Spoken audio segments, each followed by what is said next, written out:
Over time, you'll exaggerate it, trying to find that feeling again. But that feeling that was awkward on day one becomes more natural and easier to do. But we've got to have a reference, a guide of perfect from day one.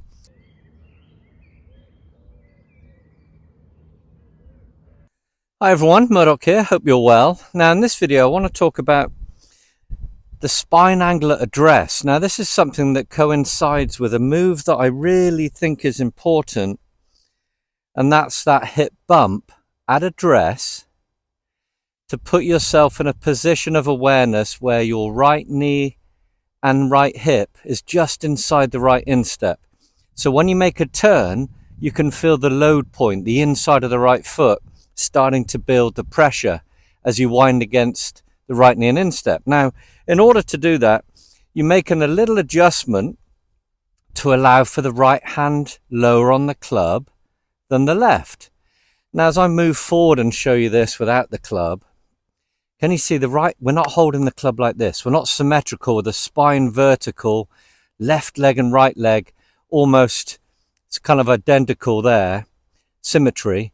We have to allow for the right hand lower than the left. So can you see what happens? That hip bump goes forward and the spine tilt goes back slightly. Now, obviously, when you've got a driver, and I'm going to start with the driver, the ball is forward. So can you see there's a slight natural tendency to have your spine tilt backwards a little bit. So if it's new to you, if it's something that you had a lesson and you're making this change, it's going to feel awkward, especially if you're someone that struggles with shoulders being open at address. Maybe your ball position was off, encouraging shoulders to be open. You were this way. Maybe you had some kind of ailment, knee and hip, that made your setup a little bit misaligned. So if your shoulders are open, can you see your spine tilt will probably be too vertical at address? So this change that you're making for yourself is going to feel, after understanding it, you're going to feel excited that this is going to fix you. It'll fix your slice, and it will. But over time, there's your position now. There's your slight spine tilt back. Now in this position, you can feel as if you can turn behind the ball. That's the first thing you're going to feel. Your hips are slightly forward. You can feel the load. And suddenly, with the spine tilt on that angle, you can turn behind the ball. It's going to feel great. And you'll hit a successful shot almost right away. You only play once a week. So next week, you come back out. You're not able to practice. You're only a weekend golfer. You're going to go back into that setup again. And you're going to remember the feeling. And there you are. You found it again. It's a little bit more exaggerated. And then another week goes on. And now suddenly you're back here. Now in this position, the spine tilt's exaggerated. Shoulders might be a little bit closed. And you're now in a position where you're thinking, well, I feel I'm going to hit behind the ball. So the ball position comes back.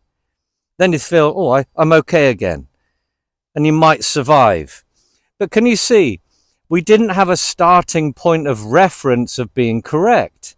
I always like doing drills in front of a mirror first.